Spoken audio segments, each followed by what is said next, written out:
Mass Effect walkthrough. So for the most part now, we are pretty much done looking through the Presidium. To my left there that I just passed was a quick travel point, and I actually, for the life of me, can't remember if we have to walk manually to most of the places to unlock all the quick travel areas, or if they're there by default. So if they're there by default, you can do that yourself, but if you're like me and you just kind of want to get your own sort of idea of what an area is like, then I am going to wander around. And the next point of our main quest is to get to the top of the Citadel Tower so we can go talk to the council. And the elevator to that is going to be directly to my left, and I think we are just going to go there pretty soon. I might be doing a little bit more wandering around.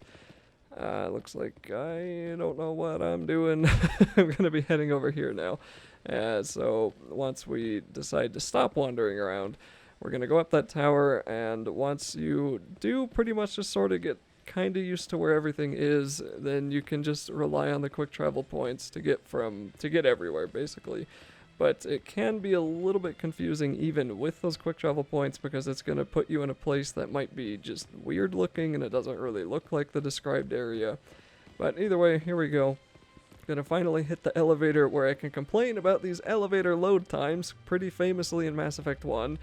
These elevator loads are so dang long, but there's usually some kind of dialogue to make them better. So on original Mass Effect 1, the elevators masked the loading screens for the area you were going to.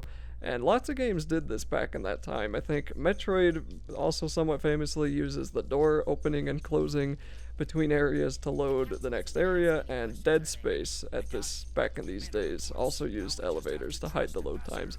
In the Legendary Edition, these elevators are not nearly as long, and you can also get a patch to make them shorter on the older version, but I don't have that patch because I just think it's something that you can't really take from this game, you know? Maybe that's not true.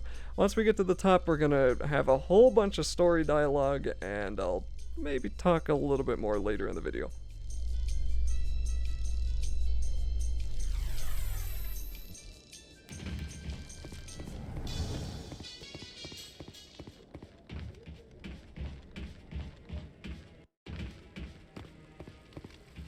Saren's hiding something. Give me more time. Stall them. Stall the council? Don't be ridiculous.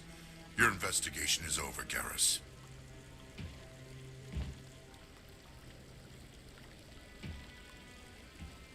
Commander Shepard, Garrus Vicarian. I was the officer in charge of the C-Sec investigation into Saren. Sounds like you came up empty. Saren's a Spectre. Most of his activities are classified. I couldn't find anything solid. But I know he's up to something. Like you humans say, I feel it in my gut. I think the Council's ready for us, Commander. Good luck, Shepard. Maybe they'll listen to you.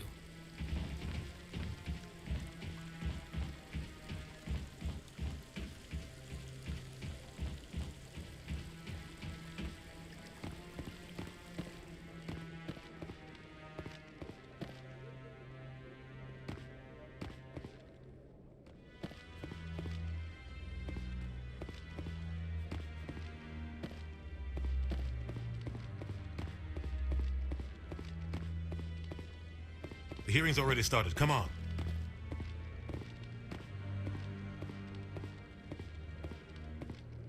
The Geth attack is a matter of some concern, but there is nothing to indicate Saren was involved in any way. The investigation by Citadel security turned up no evidence to support your charge of treason. An eyewitness saw him kill Nihilus in cold blood.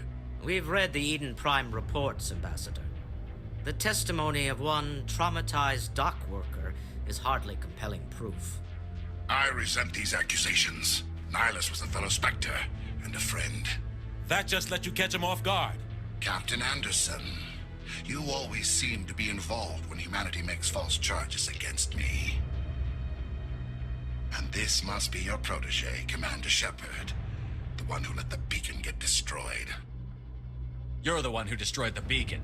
Then you tried to cover it up. Shift the blame to cover your own failures. Just like Captain Anderson. He's taught you well. But what can you expect from a human? You can expect me to kill you the next time we meet. Your species needs to learn its place, Shepard. You're not ready to join the Council. You're not even ready to join the Spectres. He has no right to say that. That's not his decision. Shepard's admission into the Spectres is not the purpose of this meeting. This meeting has no purpose. The humans are wasting your time, Counselor, and mine. You can't hide behind the Council forever. There is still one outstanding issue. Commander Shepard's vision. It may have been triggered by the beacon. Are we allowing dreams into evidence now? How can I defend my innocence against this kind of testimony? I agree. Our judgment must be based on facts and evidence, not wild imaginings and reckless speculation. Do you have anything else to add, Commander Shepard? You've made your decision. I won't waste my breath.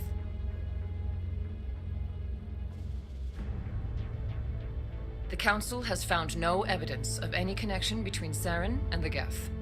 Ambassador, your petition to have him disbarred from the Spectres is denied. I'm glad to see justice was served. This meeting is adjourned.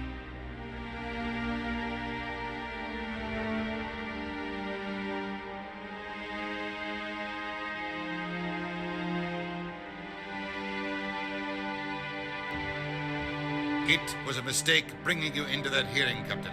You and Saren have too much history. It made the Council question our motives. I know Saren. He's working with the Geth for one reason. To exterminate the entire human race. Every colony we have is at risk. Every world we control is in danger. Even Earth isn't safe. Tell me about this history between you and Saren. I worked with him on a mission a long time ago. Things went bad. Real bad. We shouldn't talk about this here. But I know what he's like. And he has to be stopped. We need to deal with Saren ourselves. As a Spectre, he's virtually untouchable. We need to find some way to expose him. What about Garrus, that CSEC investigator? We saw him arguing with the Executor. That's right. He was asking for more time to finish his report. Seems like he was close to finding something on Saren. He's a Turian. I don't want him on our side. Not all Turians are like Saren. If he can help, we need to find him. I have a contact in CSEC who can help us track Garrus down. His name is Harkin. Forget it. They suspended Harkin last month, drinking on the job. I won't waste my time with that loser.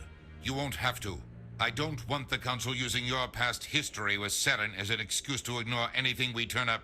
Shepard will handle this. You can't just cut Captain Anderson out of this investigation. The ambassador's right. I need to step aside. I need to take care of some business. Captain, meet me in my office later. Harkin's probably getting drunk at Cora's Den. It's a dingy little club in the lower section of the wards. Maybe there's another way to find evidence against Saren. You should talk to Barla Vaughn over in the financial district. Rumor has it he's an agent for the Shadow Broker. The Shadow Broker? An information dealer. Buys and sells secrets to the highest bidder. I've heard Barla Vaughn's one of the top representatives. He might know something about Saren, but his information won't come cheap. You and Saren have a history. What happened? About 20 years ago, I was part of a mission in the Skillian Verge. I was working with Saren to find and remove a known terrorist threat. Saren eliminated his target, but a lot of people died along the way, innocent people. And the official records just covered it all up. But I saw how he operates. No conscience, no hesitation. He'd kill 1,000 innocent civilians to end a war without a second thought. Sometimes 1,000 people must die so 1,000,000 can live. But only if there's no other way. Saren doesn't even look for another option. He's twisted, broken. He likes the violence, the killing. And he knows how to cover his tracks. Our ambassador doesn't seem to get along with the Council. He's just frustrated. The Council's always preaching that we need to be part of the galactic community. But for them, it's a one-way street.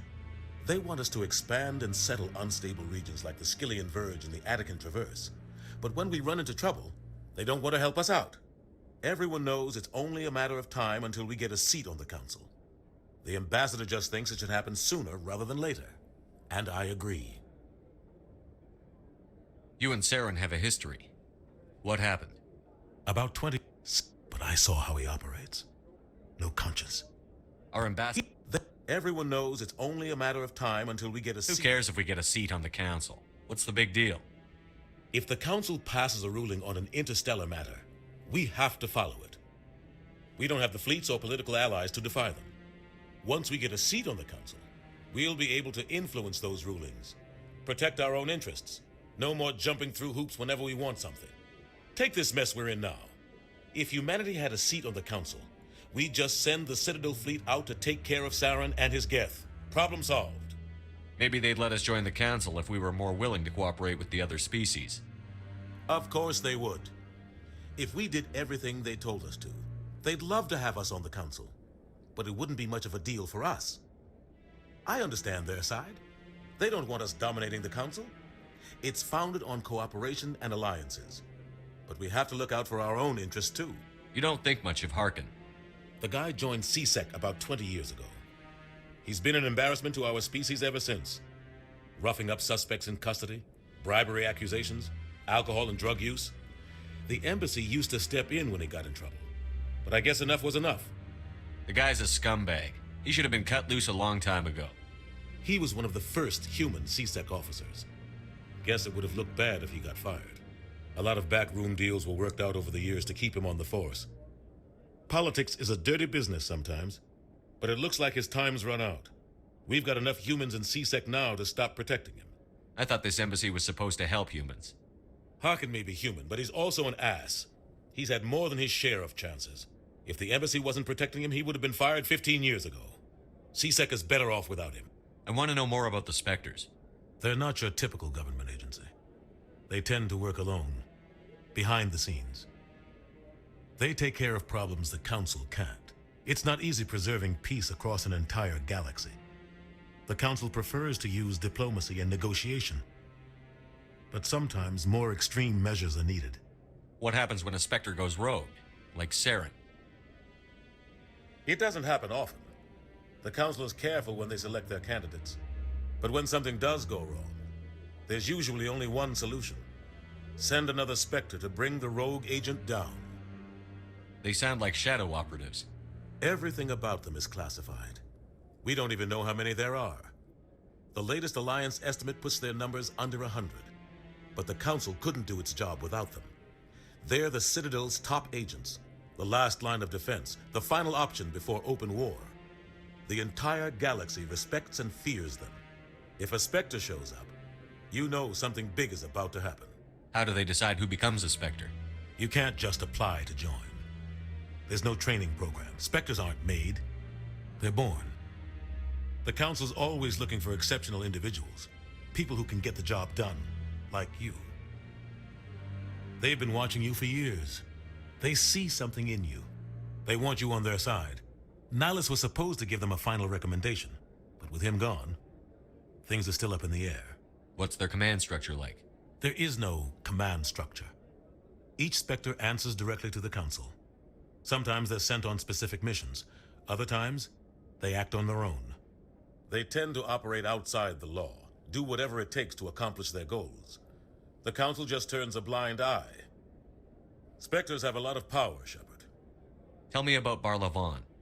He specializes in moving large sums of money without leaving a paper trail. A financial genius, doesn't do anything illegal, but he knows all the loopholes. He's got an impressive client list. Ambassadors, diplomats, Spectres. That's probably why the Shadow Broker uses him. Tell me more about the Shadow Broker. He's a necessary evil of galactic politics. Buying and selling information is a part of the game, and the Shadow Broker just happens to be the best player on the field. Always sells to the highest bidder. Doesn't get involved in politics, doesn't pick sides. A simple system, but it works. He's not a threat to anyone, not directly. He's just a resource we can use, or she is. Or maybe they are. Nobody really knows. I should go. Good luck, Shepard. I'll be over in the ambassador's office if you need anything else. We have two options here. We can talk to Barla Vaughn, which is the option I'll be taking, or we can head to Flux, I think it was, and then we can talk to Harkin there, and both of those will lead us to where we need to go. When we're done talking to Barla Vaughn, we're going to have to go to CSEC, and that will also sort of inadvertently lead us to Garrus, which is kind of our ultimate goal here. And if you go to Harkin, I think that'll also pretty much just ends up in the same result. You'll find Garrus one way or the other, but Barla Vaughn is directly in front of us on the Presidium here, and I just think it's a little bit easier to get to than having to go through Flux. Flux is not hard at all, but it's just, trying to make this somewhat easy to follow. If you talk to Shorbin, which I cut out because it's a collecting side quest, then you'll want to scan as many keepers as you can find, but I would recommend finding like a text walkthrough for scanning the keepers. It's just something that's going to be a lot easier to find if you have like a checkbox that you can follow, and I feel like that'd be a lot better than a video.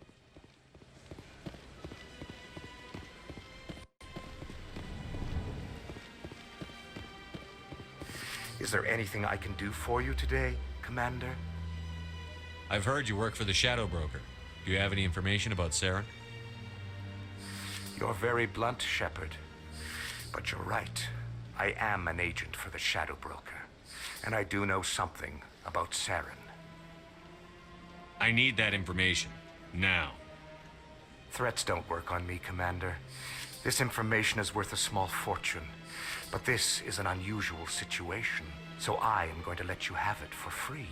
What's the catch? There is no catch. The Shadow Broker is quite upset with Saren right now. They used to do a lot of business, until Saren turned on him. Saren betrayed him. Imagine that. No matter what you think of Saren, he's not stupid. He knows the Shadow Broker is a valuable ally. Turning on him doesn't make sense. Not unless something huge was at stake. I don't know the details, but the Shadow Broker hired a freelancer to deal with it. A Krogan mercenary. That's not much to go on. I just told you that the most famous Spectre in the galaxy betrayed the Shadow Broker. Quite a bargain, considering the price. Speak with the Krogan if you want to learn more.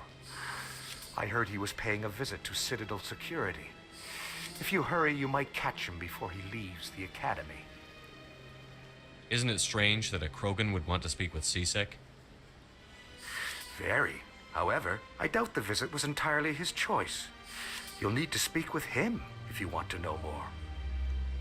Tell me more about the Shadow Broker. Most people think I deal in finances, but my real currency is knowledge.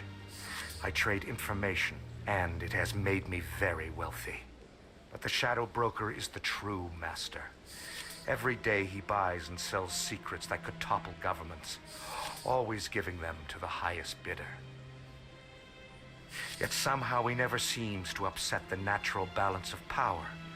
All those secrets being passed around seem to even out. Nobody ends up with an advantage in the end. Any guess what his identity might be? I don't know. Nobody does. The Shadow Broker could be any race, any gender. I have a theory that it's actually an entire group working under one identity. How else could they juggle so many contacts at the same time? How else could they keep all that information from getting crossed? But they've got the perfect setup. Every government is forced to play their game so they don't get behind.